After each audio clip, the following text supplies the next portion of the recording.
Welcome back to the Sports News Analysis YouTube channel. My name is Mike.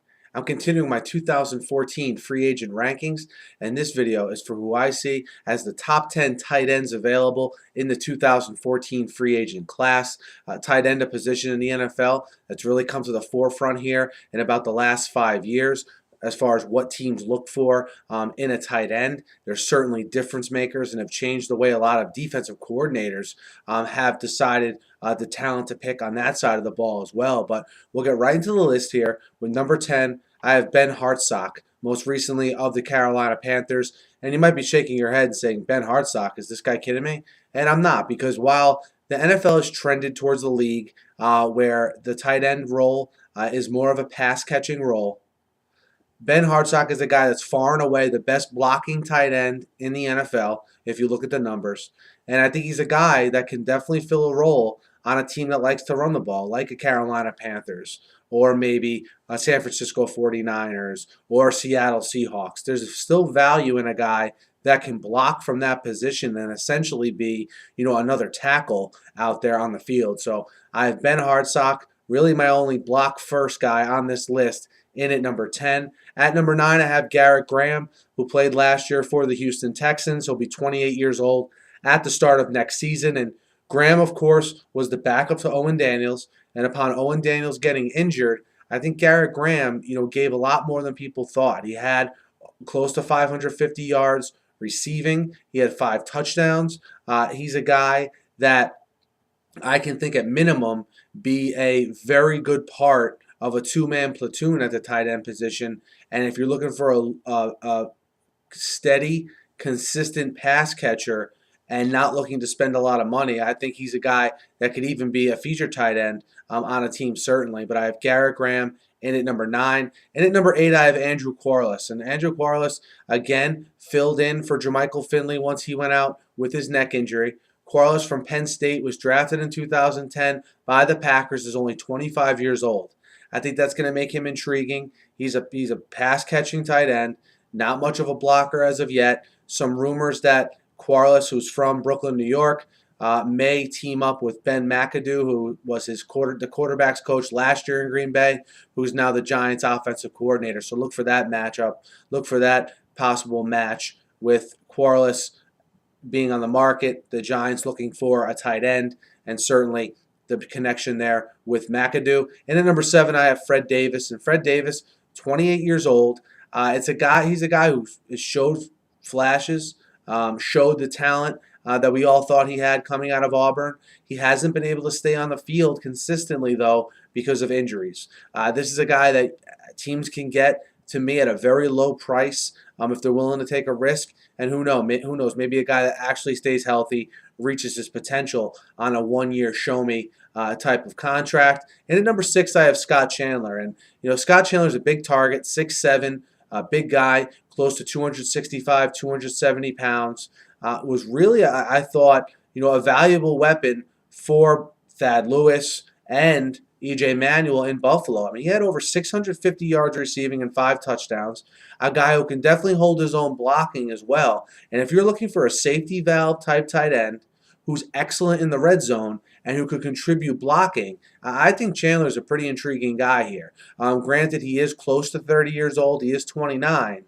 But a guy not many people talk about when they talk about the top tight ends available. But not every team wants, well, not that not every team wants, but not every team can fit, a Jimmy Graham under their salary cap. So in some cases, a guy like Scott Chandler could be a good fit for some teams. And at number 5, I have Brandon Myers. Myers caught 79 passes with the Raiders in 2012. He got to the Giants last year and just never really seemed to develop a rapport with Eli Manning. And I think both of them are going to move on, but I could see Myers, finding a home and once again being productive. Does he get up to that 79 catch plateau? I don't know, but he can't help but get better than he was with the Giants this past season.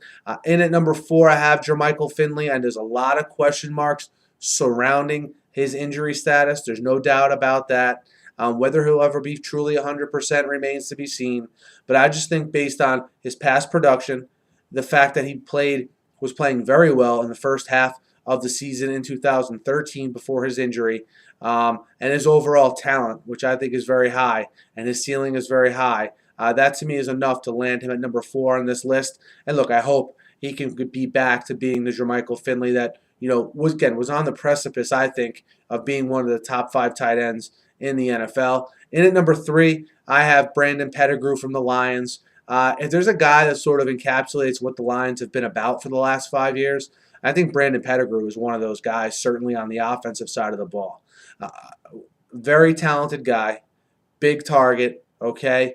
But he struggled and really at the most inopportune time seems to fumble, miss an assignment, get unsportsmanlike conduct penalties were a problem for him for a while. So a guy who always seems to be shooting himself in the foot, in multiple ways as a player, but a guy whose talent cannot be ignored, which is why I think you see him definitely get a chance with a team and a pretty decent contract at that. Brandon Pettigrew at number 3. Number 2, I have Dennis Pitta.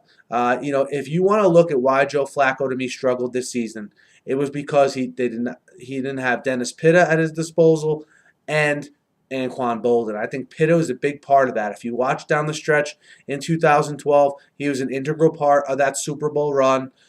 Joe Flacco and Pitta are very close off the field from what you read. I fully expect them to bring him back. They'll probably be able to get him a little bit cheaper because he missed 12 games last season with an injury. Came back and played pretty well towards the end of the season. But Dennis Pitta, who will be 29 at the beginning of next year, I have at number 2. And number 1, and probably the best free agent available across the board in my eyes, is Jimmy Graham, the tight end from the Saints. It's well documented how dominant he's been. Sort of falls in that Gronkowski mold of just being otherworldly athletic for that position, extremely talented. Whether he's proficient as a pass catcher, as a guy in the red zone, can line up certainly as a receiver in a lot of cases as well. Just a very, very good next generation, future of the NFL type player in Jimmy Graham. And just to think he hasn't even played football that long, so his football acumen could even grow here in the next 4 or 5 years, and it's a no-brainer that the Saints will either franchise him or re-sign him, but he'll be back in the fold with Drew Brees and the Saints next year. They'd be crazy to even think about letting a guy like that go. Again, he would be my best free agent available regardless of position this year, and I don't think there's really any doubt about it. He's a true 5-star talent in this free agent class. Guys, let me know what you think of these tight ends, where you see them ranking. Maybe a guy you want here on your team, or a guy you don't want to see get away from your own team. Maybe a free agent on this list. Hit me up in the comments. Hit me up on Twitter as well. Be sure to subscribe to my channel, guys. I'm doing a list like this for all the positions, so be sure to check that out. And I'm also covering the entire NFL offseason, so be sure to subscribe.